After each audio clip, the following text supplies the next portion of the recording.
estudio de sombras. Esto, obviamente, para determinar cuál es esa fachada que tiene mayor afectación en cuanto al sol del poniente.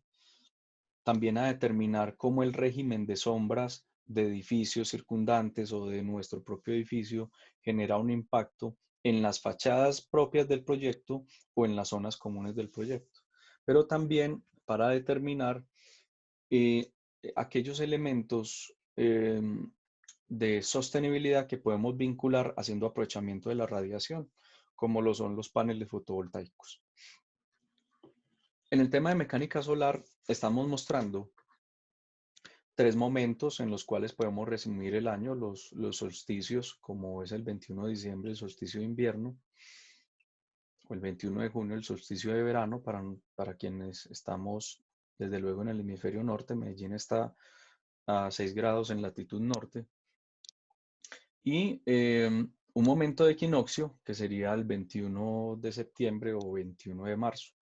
De estos tres momentos hemos escogido el momento del 21 de diciembre como el momento en el cual tenemos mayor afectación por el tema de la radiación.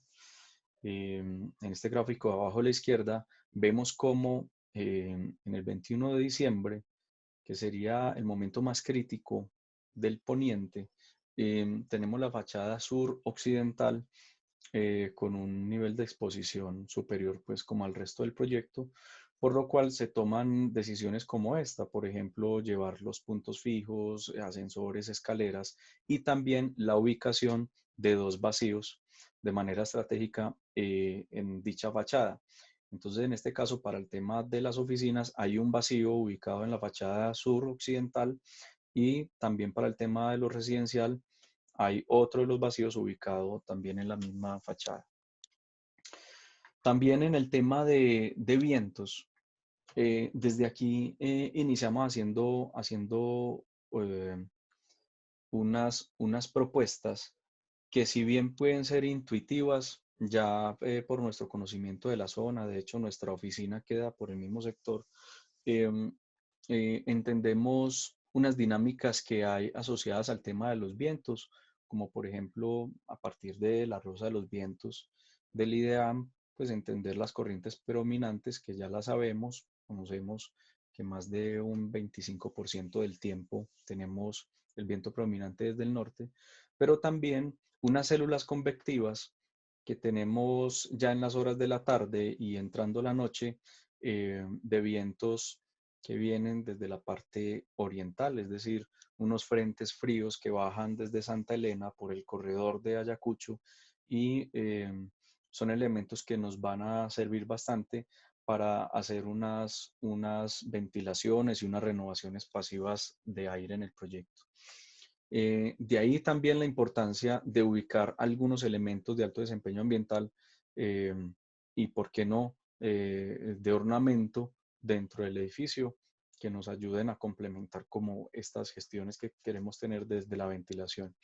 También entender que esos vacíos que están ubicados en la parte de atrás, que es donde más se calienta el edificio, eh, nos van a servir para que a través de la termodinámica generemos unas zonas de presión negativa, unos tiros, unas fuerzas de succión para que ese aire que viene de ese frente frío del oriente pueda permear el proyecto y para eso pues el diseño de sus fachadas. Aquí también es importante aclarar que este proyecto tiene unas fachadas abiertas estando en centro de manzana entre medianería, pero obviamente esto es factible en la medida en que nos retiramos 12 metros de nuestro vecino. Entonces, eso nos permite, con ese retiro de 12 metros, tener una fachada abierta internamente. También otra de las ventajas que se tiene a partir de la consolidación de nuestros vecinos es que, por ejemplo, este edificio vecino, que es el edificio Vélez, eh, llega hasta 4 pisos solamente. Es decir, que por encima de plataforma nosotros ya tenemos unas visuales libres hacia el corredor del tranvía de Ayacucho, que hace muy interesante el tema de la permanencia, pues desde el punto de vista comercial. Bueno, como les estaba diciendo, el tema de mecánica solar pues nos ayuda como a evidenciar todas estas condiciones de radiación que podemos tener en la cubierta del proyecto. Dado que nosotros estamos trabajando con un sistema de paneles solares en el último piso del edificio, lo que tenemos aquí arriba a la derecha es un cuadro de pérdidas por sombra. Para lograr una eficiencia en el ejercicio pues, energético de los paneles, estos paneles son unos kits solares que se entregan a los apartamentos y a las oficinas. Tenemos dentro de la propuesta pues, geométrica de distribución un número muy elevado pues, de paneles que puede garantizar cobertura casi a la totalidad de los apartamentos. En este caso, em, para pérdidas superiores a un 7%, estaríamos hablando de una autonomía muy baja o una eficiencia baja. Sin embargo, este cuadro es un primer cuadro que se hizo y hemos querido dejarlo para evidenciar que, por ejemplo, la zona 5, que es esta zona de acá, em, la zona 5 tenía unas pérdidas de un 16%. Y era precisamente porque tenía atravesada una viga de coronación que nosotros tenemos en el diseño del remate del proyecto. Y hubo un rediseño entonces debido a esto para que no tuviéramos tanta pérdida. Es decir, cómo los elementos desde el punto de vista volumétrico, estético, eh, morfológico, tienen una aparición en el proyecto, pero como en función del alto desempeño ambiental y de esa eficiencia que estamos buscando, esos elementos empiezan a transformarse. Estamos hablando de una viga que estaba más o menos por acá cruzada en el centro del edificio, casi que partiendo el edificio en dos. De resto, todas las zonas están gozando de buena autonomía. La mecánica solar nos ha ayudado también para estudiar muy bien la ubicación de estos paneles y especialmente en la zona 1 están ubicados todos los paneles que van a dar servicio a la iluminación de las zonas comunes. Aquí ya empezamos a ver algunos elementos de desempeño ambiental que empiezan a verse retribuidos para los usuarios del proyecto. Normalmente, los temores que existen en las constructoras para el desarrollo de este tipo de proyectos está asociado a eso, a esa inversión inicial que tiene que cubrir la constructora, pero que no hay todavía esa claridad de en qué momento ese tipo de cosas se le transfieren al usuario. Y una de las preguntas que más nos hacen a nosotros es, bueno, ¿y cuánto vale de más tener un sistema de alto desempeño ambiental ligado a un proyecto como estos? Con el equipo, con la dirección del proyecto y el equipo de Exergy, se ha determinado que aproximadamente en 45.000 pesos por metro cuadrado adicional el costo directo de construcción es que se ve reflejado como la recarga de, de, de todos estos ejercicios de alto desempeño ambiental. Y pensamos que desde las ventas, con una estrategia bien interesante de masa crítica y de poder evidenciar este tipo de elementos, hacerlos medibles y poderle decir a un usuario, es que cuando usted tenga, por ejemplo, que pagar la cuota de administración, esa cuota de administración puede valer menos por el hecho de que no se está consumiendo energía en las zonas comunes o que sí se está consumiendo, pero es energía limpia y la gestiona el mismo edificio, así como muchos otros gestiones, como por ejemplo del agua, sí, ya vamos a hablar eh, otras gestiones como estas. Y luego también en otro cuadro vamos a mostrar cómo eh, el trabajo con la energía limpia también es un factor de mitigación de dióxido de carbono. El tema solar funciona de esta manera. Este es el kit que se está ofreciendo en las ventas del proyecto a un cuarto de inversores. El inversor convierte la corriente continua en corriente alterna y eso lo llevamos a una subestación eléctrica en donde tenemos medidores bidireccionales. Aquí es importante entender que dentro del metabolismo del proyecto arquitectónico sí hay que prever unos buitrones adicionales. Si en un proyecto convencional yo tengo una subestación eléctrica o un cuarto de gabinetes eléctricos, yo estoy subiendo la energía. En este proyecto sube la energía desde el cuarto de contadores y otro que está bajando la energía desde los paneles solares hasta la subestación eléctrica. Ya en esta subestación eléctrica, que es aproximadamente 30 metros cuadrados, tenemos ya todo el espacio para poder albergar este tipo de equipos que nos van a garantizar que la energía que se produce se inyecta directamente a la red. Si bien un apartamento en estrato 4 puede consumir aproximadamente 198 kilovatios hora mes, con los estudios que hemos hecho, incluso siendo unos estudios conservadores, solamente teniendo en cuenta 6 horas de brillo solar en el día, estamos alcanzando aproximadamente 104 kilovatios hora mes de autonomía con este sistema de paneles fotovoltaicos. Y en el caso de las oficinas, yo me atrevería a decir que podemos estar llegando a un 100% dadas dos condiciones. Una, el tipo de equipos que, que se utiliza en una oficina a diferencia de una vivienda. Y dos, que la ocupación en una oficina no es la misma de una vivienda. Es decir, un fin de semana que no está en una oficina ocupada, lo que está haciendo el dueño de la oficina es producir energía e inyectársela a la red para que luego incluso pueda tener unos saldos a favor en su cuenta de servicios por concepto de consumo de energía. Bueno, y en este gráfico ya vemos la ubicación de los paneles solares, la losa 16 del edificio. También dentro de la gestión de la energía tenemos la inclusión de la domótica.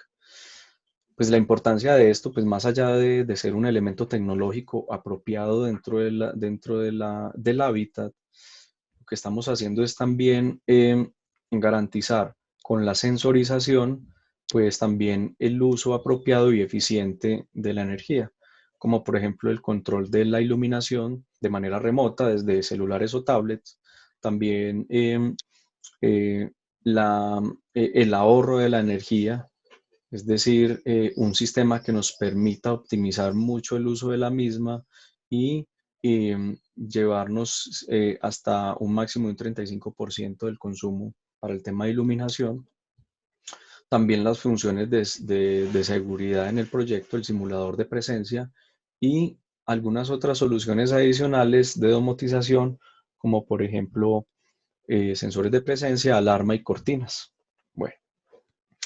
En el tema de la gestión del agua, inicialmente tenemos por decir que hay una que está recogiendo aguas lluvias. El gráfico que vemos que nos habla de las precipitaciones en Medellín, tenemos aproximadamente 1.500 milímetros de lluvia al año. Y a diferencia de los países estacionarios, lo que pasa en el trópico es que tenemos 2 periodos de lluvia y 2 periodos de sequía. Y esos 2 periodos de lluvia los tenemos concentrados en el mes de abril y en el mes de octubre. Para esos 2 momentos es para los cuales deberíamos tener presente el volumen máximo de los tanques de almacenamiento de agua lluvias. En este caso estamos hablando de 350 metros cúbicos de agua lluvias que recolecta el proyecto y los lleva al sótano. Aquí vale la pena aclarar que tenemos un segundo sótano debajo precisamente del sótano de parqueaderos, pero no es la totalidad del área del sótano 1, sino que es una porción de sótano que tiene todos los temas técnicos de equipos de bombeo para agua potable y para aguas lluvias, obviamente, desde luego, separadas. Las gestiones que se hacen con estas aguas lluvias, una de ellas es recargar el sistema de rociadores de la red contra incendios. Otro es el servicio de agua no potable para el aseo de zonas comunes, que estaría ubicado en, en varios pisos, precisamente en las zonas comunes, también para el riego de jardinería, desde luego, pero también otro aspecto muy importante es una segunda red de abasto de agua no potable para alimentar los sanitarios. Es decir, desde el cuarto de recolección de aguas lluvias se cuenta con equipos adicionales de bombeo para poder llevar una red especialmente a los sanitarios. En el tema del consumo de agua, es importante destacar que está asociado a las duchas y a los sanitarios los momentos en los cuales se hace el mayor consumo del agua. También en el proyecto estamos trabajando desde luego con equipos ahorradores. Eh, Igual, la norma técnica colombiana ya tiene establecidos equipos de ahorro de agua, como por ejemplo los grifos de agua con llaves cuarto de giro, por ejemplo, pero para el tema de las duchas, referencia a Nevia, es una ducha que lanza a presión una especie de rocío en donde hace una mezcla importante con oxígeno que ayuda a reducir hasta un 70% del consumo de agua. Y si estamos hablando de las duchas, que es el espacio en donde más se puede estar haciendo, por qué no decirlo, un despilfarro del agua potable que nosotros consumimos, también estamos hablando de que ese 70% se ve reflejado en la no combustión del gas de calentadores de agua. Esta es otra de las gestiones que tenemos de alto desempeño ambiental y es la de los residuos. Para el tema de los residuos, en la parte residencial hay un cuarto de basuras con el chut y en cada piso y en la parte de oficinas también. Eh, el sistema podríamos denominarlo bidireccional. Hacia abajo van unos residuos y hacia arriba se transportan otros residuos. Entonces, los residuos ordinarios irían hacia los chut de basuras. Luego en los cuartos de separación de basuras en los sótanos, por cada uno de los usos, se van a llevar todos los residuos separados. Esos residuos, las personas desde los apartamentos o desde las oficinas en cada uno de los pisos lo van a disponer en un pequeño cuarto de basuras que hay en cada piso y ya luego el personal de aseo lo va a llevar para ser dispuesto y separado en los cuartos de separación de residuos en los sótanos. Allí tendríamos unos compartimentos en donde separamos el papel, cartón, material de archivo, el plástico, el PET, el metal y el aluminio y el vidrio. Aquí también es importante destacar que estamos con este gesto desarrollado desde la arquitectura que al igual que muchas de las cosas que he hablado no son nada nuevo, es simplemente coger todos los elementos y volverlos a meter como dentro de la receta. Pero si bien aquí no hay nada nuevo, los impactos que estamos generando son bastante altos. Primero, no hay camiones de basura llevando la totalidad de los residuos a un relleno sanitario. Segundo, estamos vendiendo material de residuo porque fácilmente se puede hacer un convenio con una empresa de reciclaje que compre estos materiales de residuo, lo cual generaría unos ingresos para la copropiedad que podría verse reflejado en, eh, en recursos para zonas comunes. Um, y fuera de eso, pues estamos incentivando, desde luego, un correcto uso y disposición de los residuos en una edificación sostenible. También tengo por hablar en este aspecto que los residuos orgánicos, a través de unos dispositivos que tenemos diseñados en las cocinas, em, pueden separarse de manera que en los cuartos de residuos, en cada uno de los pisos, también se dispongan de unos, de unos recipientes para albergar los residuos orgánicos y llevarlos a una compostera ubicada en el último piso. Esto también nos va a garantizar que con toda esta gestión solamente el 20% de los residuos irán al relleno sanitario. Y esto también teniendo en cuenta pues como análisis que se tienen por estrato, indicadores que produce, por ejemplo, empresas varias, y aún así estamos hablando de unos datos muy conservadores, porque en algunas mediciones que hemos hecho se aproxima incluso hasta el 11% de residuos como la cantidad de basura que se iría al lleno sanitario. Eh, si nosotros llevamos la cantidad de residuos al 20%, ese 80% son residuos que dejan de irse en un camión.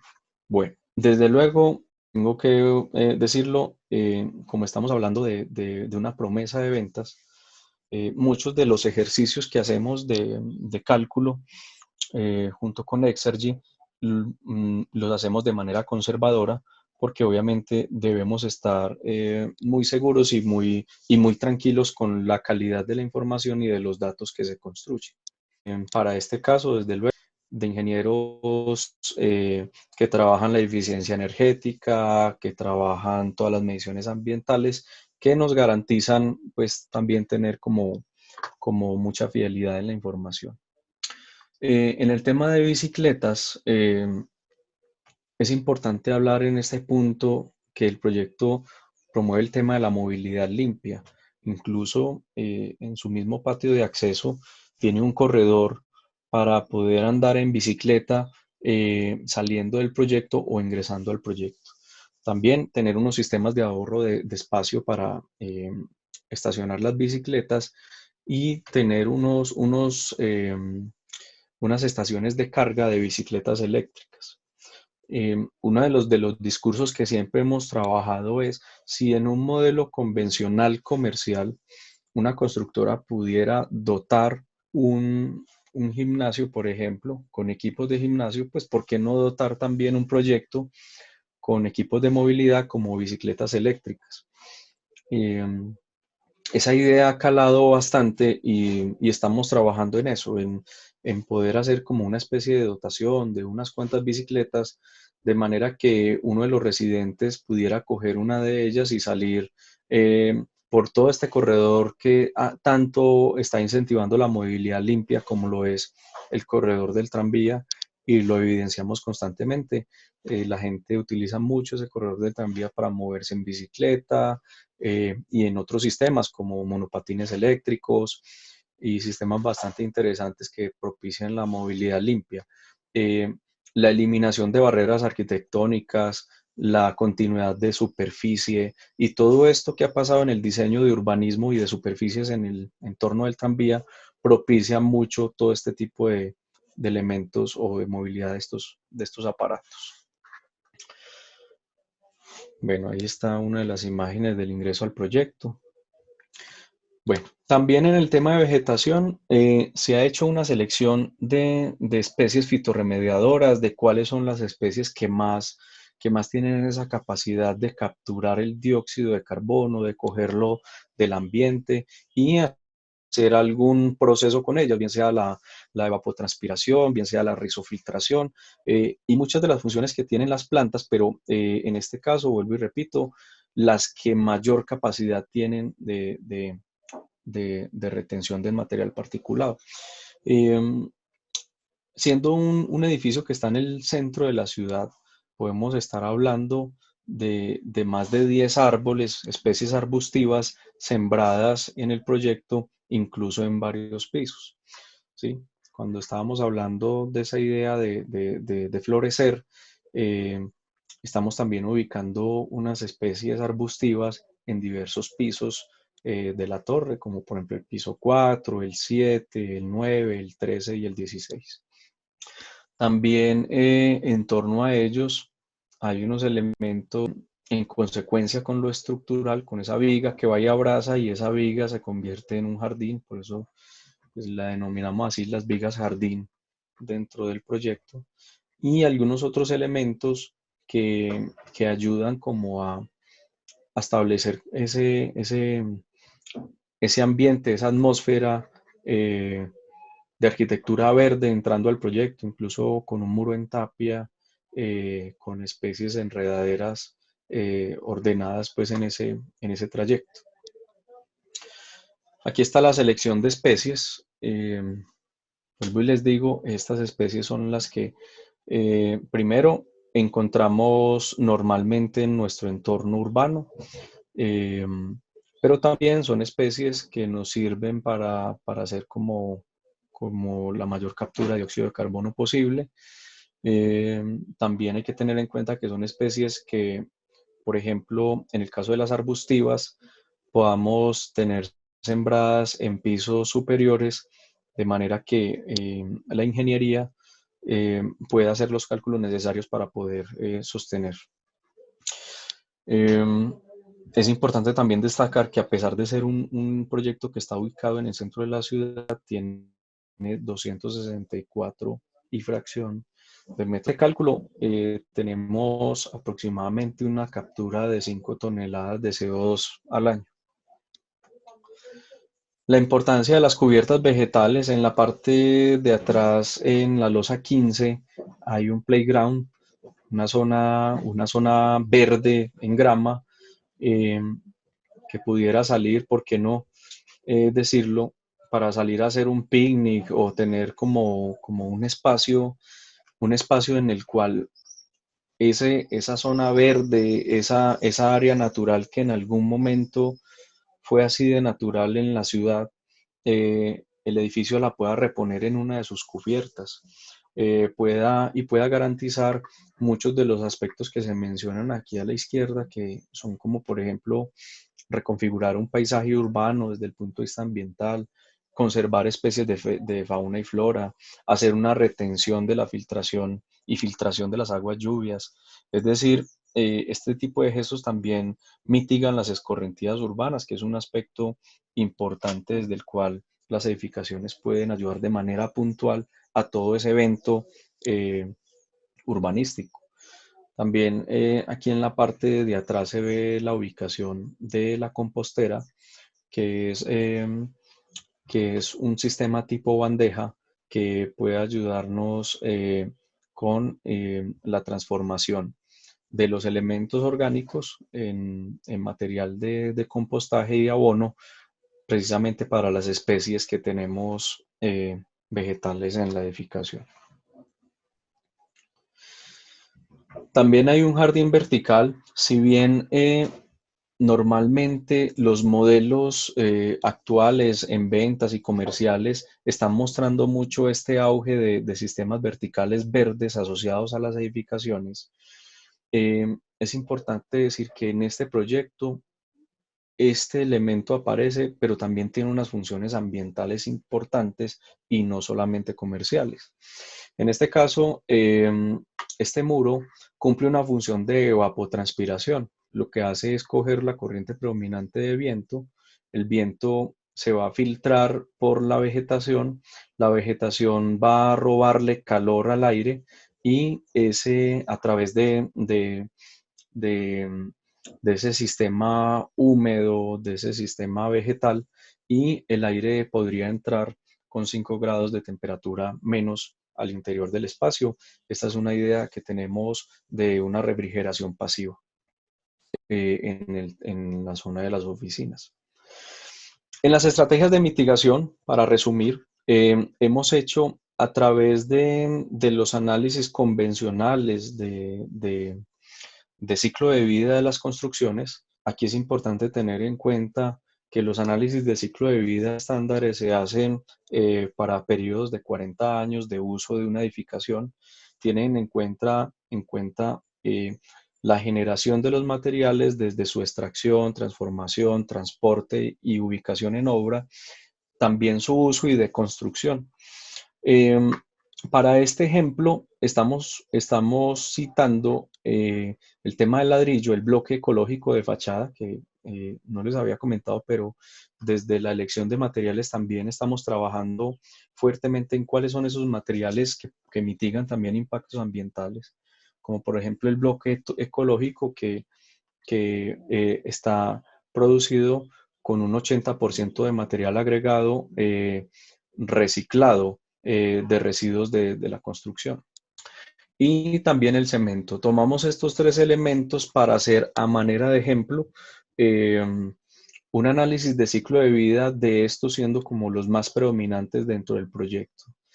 Y estamos hablando que para hacer este edificio, estos materiales tendrían una emisión de 46 toneladas de dióxido de carbono, a razón de 1.15 toneladas por año durante ese periodo de 45 años.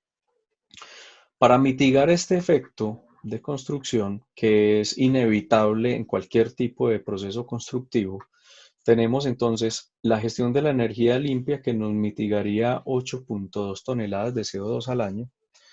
Es importante tener en cuenta que incluso las energías producidas en una hidroeléctrica tienen una producción o una emisión de CO2 asociada por cada uno de los kilovatios que se produce.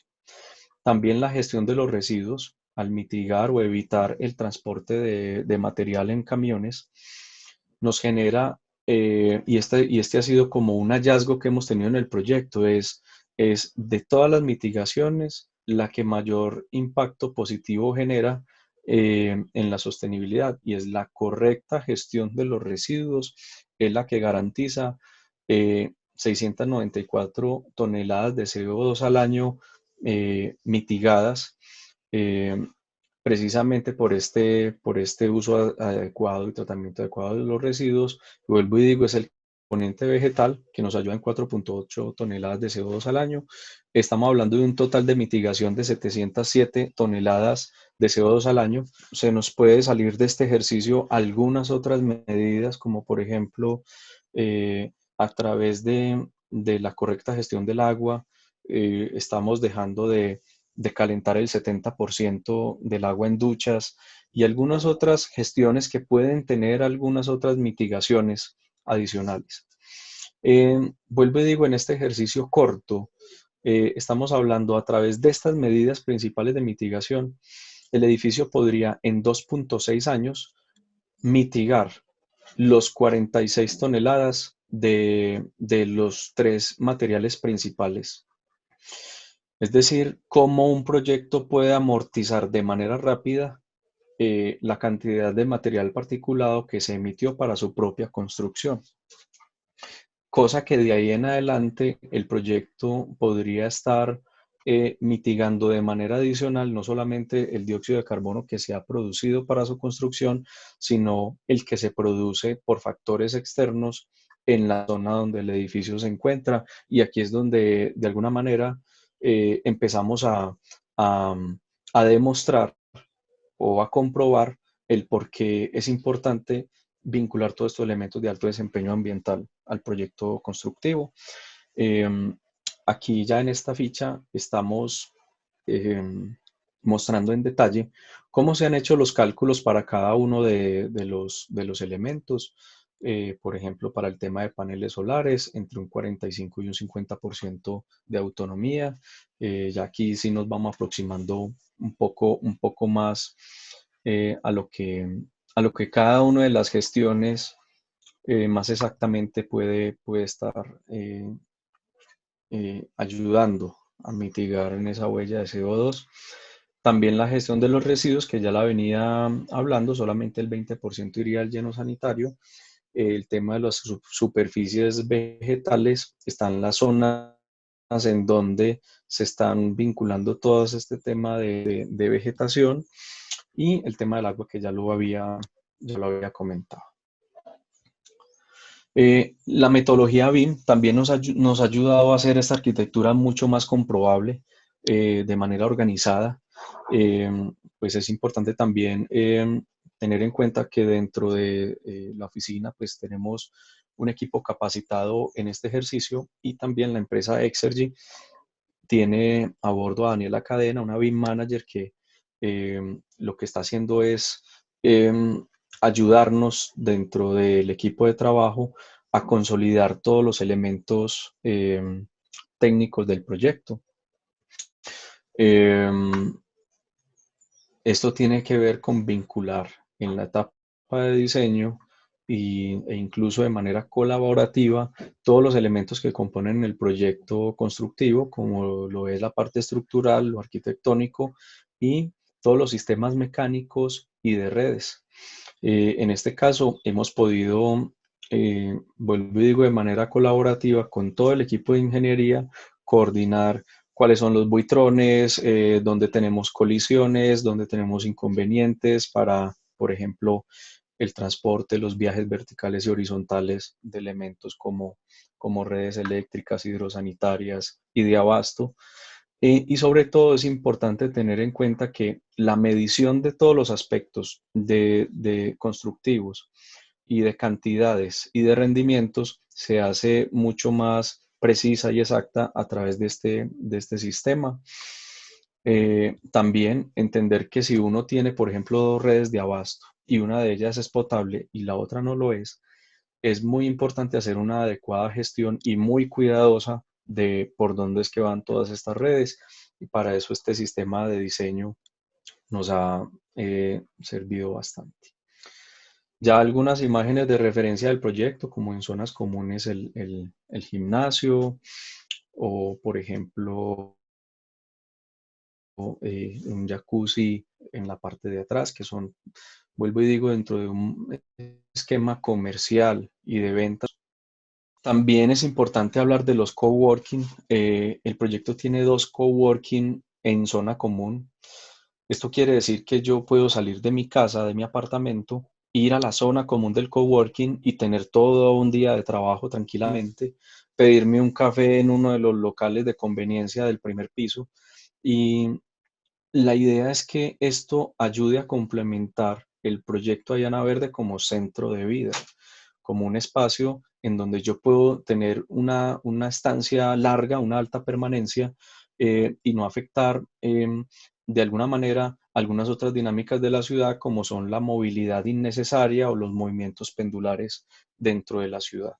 Entonces, estos también son servicios que tiene el proyecto dentro de sus zonas comunes para incentivar precisamente pues, el proyecto como un co-living verdaderamente.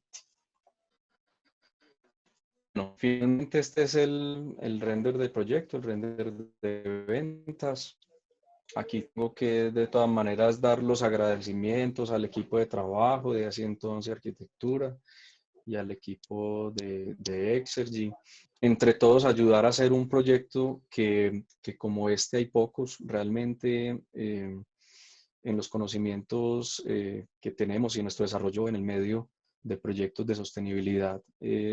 No, no registramos proyecto alguno que en el centro, como todos estos estándares de alto desempeño ambiental y sin duda también en la ciudad misma.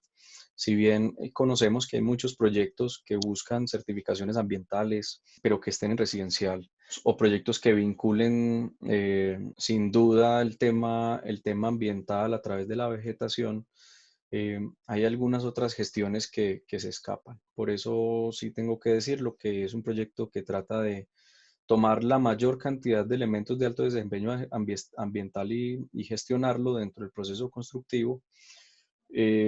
A manera de cuña, pues tengo pues, por decir que ya se ha superado el punto de equilibrio del proyecto, que es equivalía al 60% de las ventas, y el proceso comenzará su construcción de ahora en adelante. Espero les haya gustado la presentación. Como es pregrabada, pues agradezco que si tienen algunas preguntas las podamos ya hacer en el ejercicio mismo del tiempo ya de esta conferencia. Muchas gracias.